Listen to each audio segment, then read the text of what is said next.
여러분, 요즘 국민성장펀드 얘기 진짜 많이 나오고 있죠? 150조 규모 투자에 최대 40%까지 세제 혜택을 준다고 하니까 기사도 계속 쏟아지고 있습니다. 세제 혜택 얘기가 나오니까 절세 계좌 같기도 하고, 펀드라고 하니까 내가 직접 종목을 고르는 방식은 아닌 것 같고 궁금하시죠? 그래서 오늘은 재테크에 관심 많은 2030 삐아기들을 위해 국민성장펀드가 정확히 뭔지, 가입하면 어떤 혜택이 있는지, 그리고 꼭 알아야 될 리스크까지 깔끔하게 정리해드릴게요. 그럼 바로 본론으로 들어가 볼게요. 이 국민성장펀드가 뭐냐면 정부랑 국민이 돈을 같이 모아서 앞으로 성장 가능성이 높은 산업에 투자하는 초대형 프로젝트예요. 근데 이 규모가 어느 정도냐면 무려 150조입니다. 이게 얼마나 큰 돈이냐면 우리가 너무 잘 알고 있는 네이버, 카카오, SK, LG전자, SK텔레콤, KTNG까지 이런 거대 기업들 시가총액을 다 합친 것과 맞먹는 수준이에요. 정말 어마어마한 규모죠. 이 150조는 공공기금이 약 75조 정도 들어가고 민간 국민자금이 약 75조 정도 5대5 비율로 합쳐져서 만들어지게 되고요. 이 자금들은 아무데나 투자하는 게 아니라 아까 말씀드렸던 것처럼 앞으로 국가가 중요하게 보는 핵심 산업에 투자돼요. 대표적으로는 반도체, 인공지능, 2차전지, 백신, 디스플레이, 수소, 미래차, 방산, 로봇, 핵심 광물, 콘텐츠, 바이오까지 미래 10년, 20년을 이끌어갈 12개의 돈이 될 산업에 집중적으로 투입된다고 합니다. 투자 방식은 향후 5년간 저리대출 50조 원, 직접 투자 15조 원, 간접 투자 35조 원, 인프라 투자 50조 원 지원으로 체계적으로 배분될 계획이라고 해요. 사실 이런 첨단 전략 산업에 대한 지원은 이미 여러 나라에서 진행 중인데요. 미국 같은 경우에는 반도체 및 과학법으로, 일본은 산업경쟁력 강화법으로 보조금과 세제 혜택을 주고 있어요. 전 세계가 미래 먹거리 산업 선점을 위해 전쟁 중인 상황에서 우리나라도 국가 차원의 확실한 지원 사격이 필요해진 거죠.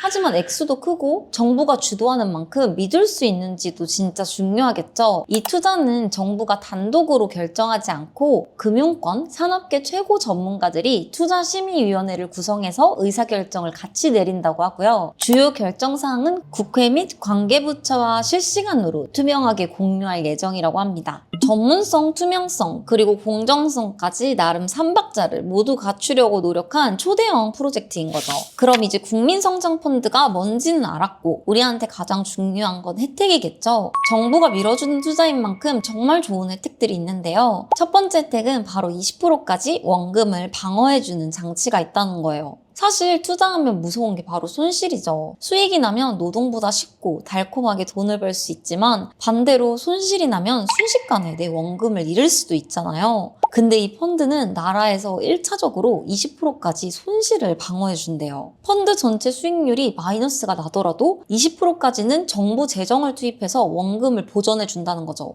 20%까지는 방어가 되는 거고 수익이 나면 수익대로 가져갈 수 있는 이런 상품이 사실 말이 되나 싶어요. 운용도 알아서 해주니까 미래 산업에 투자는 해보고 싶은데 개별 종목 고르기가 어렵고 손실이 무서운 분들에게 정말 파격적인 혜택인 거죠. 그리고 두 번째는 세금 내는 직장인이라면 정말 솔깃할 세제 혜택을 주는데요. 소득공제도 해주고 분리과세 혜택도 줍니다. 소득공제는 최대 40%까지 해주고 납입 금액에 따라 공제율이 달라지는데요. 3천만 원까지는 40%, 3천만 원에서 5천만 원까지는 20%, 5천만 원에서 7천만 원까지는 10% 소득공제를 해줘요. 만약에 내가 국민성장펀드에 5,500만 원을 투자했다면 3천만 원까지는 40% 세제 혜택이 적용되는 거고 2천만 원까지는 20% 세제 혜택이 적용되고 500만 원은 10%가 적용돼서 나중에 연말정산할 때 총 1,650만 원을 소득에서 제외할 수 있는 거예요. 소득이 줄어들면 과세표준 구간 자체가 낮아지기 때문에 그만큼 내야 할 세금도 줄어들게 되겠죠. 그리고 납입액 2억 원까지는 9% 분리과세를 해주는데요. 원래 일반 펀드에서 발생한 소득은 연간 2천만 원 이하면 15.4%, 2천만 원을 초과하면 종합과세 대상이 돼서 최고세율 49.5%까지 붙는데 이 국민성장펀드는 배당 소득을 다른 소득과 합산하지 않고 따로 떼어내서 9%만 세금을 매기고 세금 폭탄 걱정 없이 깔끔하게 과세를 종결해준다고 합니다.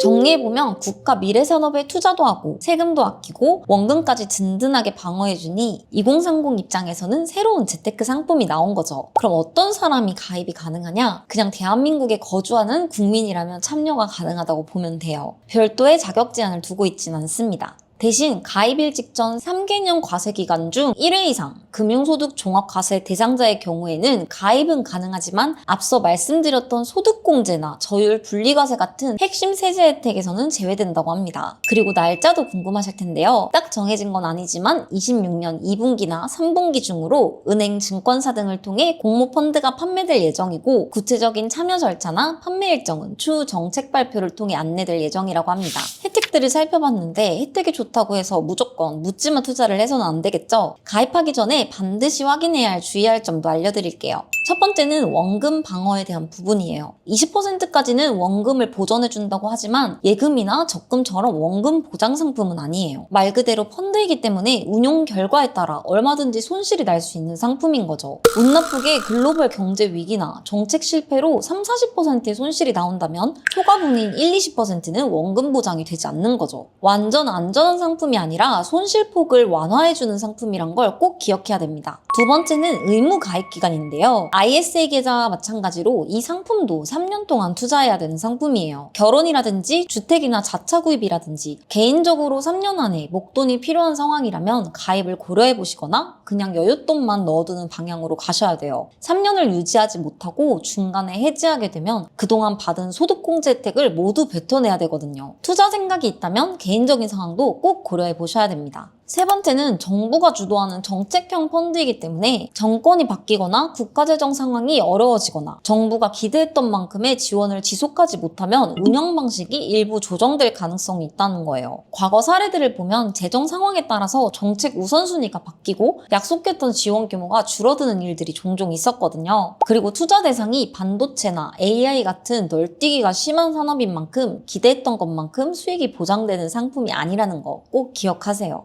네 번째는 소득공제의 함정인데요. 소득공제 금액을 보고 내가 이만큼 돈을 돌려받을 수 있다고 생각하면 안 됩니다. 소득공제는 말 그대로 내 1년 동안의 소득을 줄여주는 장치인 거고 소득이 줄어들면 내야 하는 세금도 줄어들게 되는 거예요. 그리고 연말정산 환급은 이 내야 하는 세금 안에서만 돌려받을 수 있는 거고요. 쉽게 말해서 내가 세금을 100만 원 냈는데 150만 원을 돌려받을 수는 없다는 거죠. 그렇기 때문에 세금 자체가 적은 분들은 공제를 받아도 환급액이 얼마 안 될 수도 있고 특히 저처럼 중소기업 취업자 세액 감면 혜택을 받는 분들이라면 사실상 소득공제를 추가로 받아봤자 실질적으로 체감되는 혜택이 적을 수도 있어요. 세금 줄여준다는 말만 믿고 덜컥 가입하기보다 내가 실제로 연말정산 때 돌려받을 세금이 얼마나 되는지 꼼꼼하게 따져보시고 내 소득에 맞는 절세 전략을 잘 세우는 거 추천드립니다. 자, 오늘은 이렇게 150조 규모의 국민성장 펀드에 대해 속속들이 파헤쳐 봤는데요. 사실 저도 재테크를 공부하면서 이런 게 다 있네 싶더라고요.